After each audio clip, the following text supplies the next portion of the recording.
Hey everyone, what's up? It's Sarah and welcome back to my channel. You guys, I am back on camera.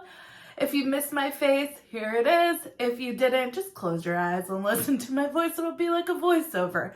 Anyways, in today's video, we're going to be talking some 90 Day Fiancé Before the 90 Days Season 5, specifically Bible, Ben, and Mahogany.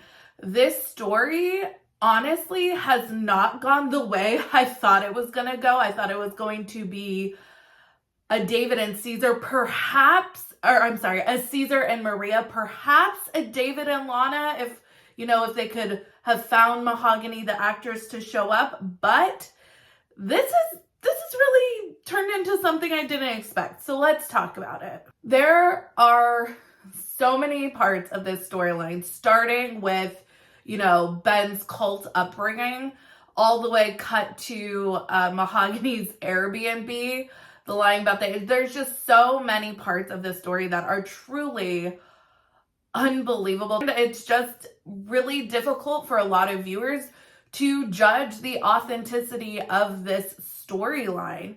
Ben wasn't even introduced until episode 6 of this season, so it was like a long time. I remember Jasmine and Blake were introduced in like episode 4, and that felt like a long time. This was like a really long time.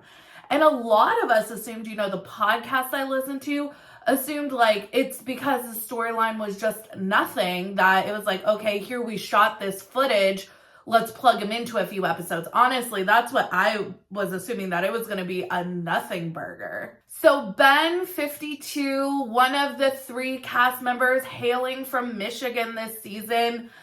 We're going to go back to the beginning because I've yet to make a video on Ben yet. But TikTok cult o'clock, we meet Ben several years post-divorce, post-leaving this fringe religion that he describes as somewhat cultish. The surprising thing was that he seems to have really acrimonious feelings towards his ex-wife. Take a look at this.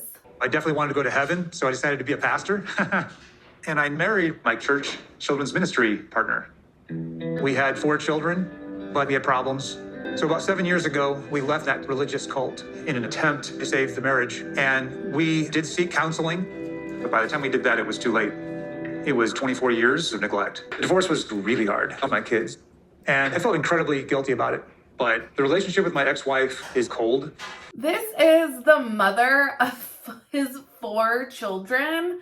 But as cringe as he describes it, I will say it seems to be mutual. His wife just radiates animosity when they all gather for that barbecue. And I'm not going to lie, I saw this conspiracy theory floating around Reddit. Some people commented on my Instagram that they thought that Ben's ex-wife could be behind the Mahogany profile if Mahogany really was a catfish. And I was totally buying into that theory because she looks like she can't stand him. Both Ben and Mahogany have not been upfront with each other from the get-go. Viewers have been talking about Mahogany's heavily filtered photos, and she clearly brought Ben to an Airbnb when he came to see her apartment. I can't really blame her for not bringing Ben back to her actual apartment or giving her actual address, because Ben just flew out there when she told him not to come, that her parents were having reservations about it. And he just was like, you know what, boundaries, what? I'm coming anyways. So yeah, I wouldn't want him knowing where I live either.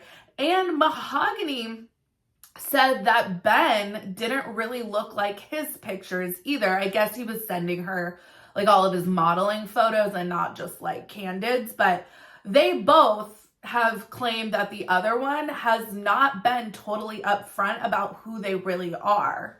Things really have taken a turn for me in the last couple of episodes where I've just been totally grossed out by Ben's behavior. First off, he takes zero ownership of the demise of his marriage and previous relationships, he actually puts all the responsibility on his exes. And he talks about his marriage like it was something he had to do because he was part of this cult. That's like the vibe he puts off. And it's like that union produced 4 children, and how whatever the feelings are between your ex, it's like just to talk about like a time of your life that produced children that you say are your world is just like it's just unsettling. So for Ben, it's his wife that's bitter, it's his wife that's cold, and Mahogany at 22 years old. I definitely was not this self-aware at 22.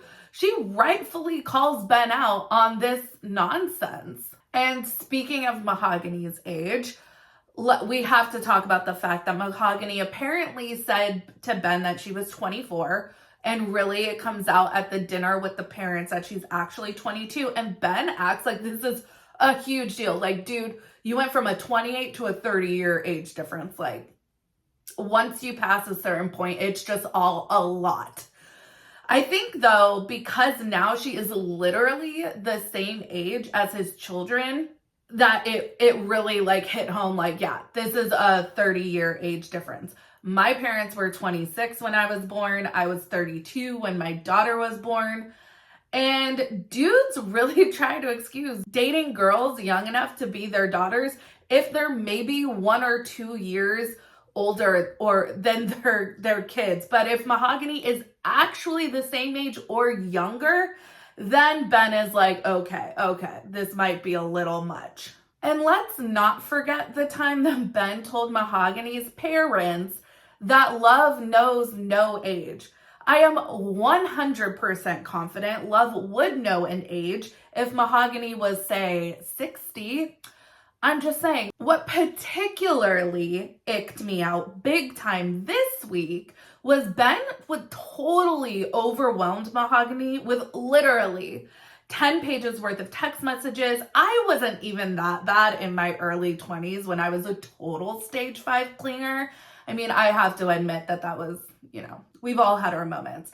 And then after he doesn't get any response, but he certainly doesn't get the response he was hoping for, he totally infantilizes her when she finally does reach out to him.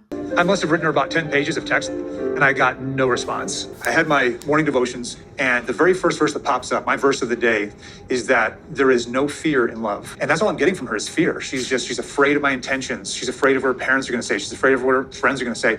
So I've decided not to go to breakfast today.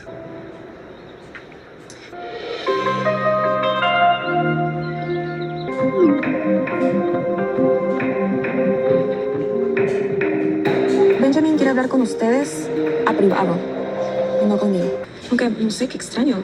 Like I said, Mahogany at 22 showed more self-awareness and emotional maturity than Ben at 52. I feel like this is a Love is Blind, Mark 24, Jessica 34 thing. She rightfully called him out about the way he spoke about his past relationships and the lack of accountability he took. It was all like, this happened to me. This is the way I grew up. These women are just cold and bitter. And I dated a woman for 3 years knowing full well I have 4 kids. And she decided she wasn't going to accept them.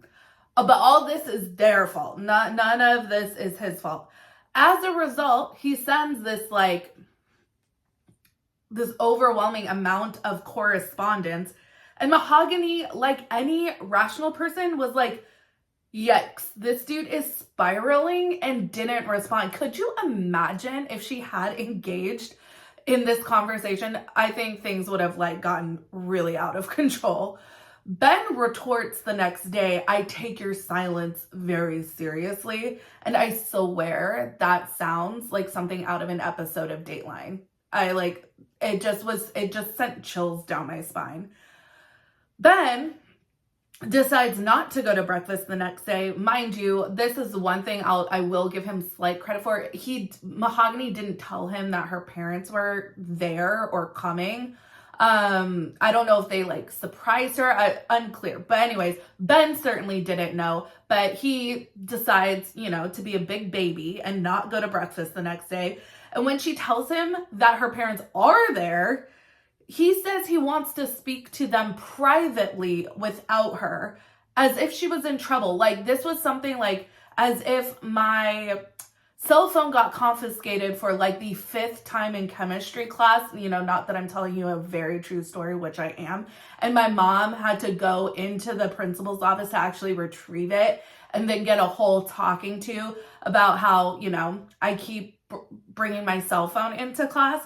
That's what this reminded me of. It's as if Ben needs to speak to the people that would discipline her about her poor behavior. So creepy, you guys. What did you guys think about this interaction with Ben? Let me know down in the comments. What do you think about this season as a whole? I'm so excited for 90 Day Fiancé OG to come back. It looks like it's going to be fantastic.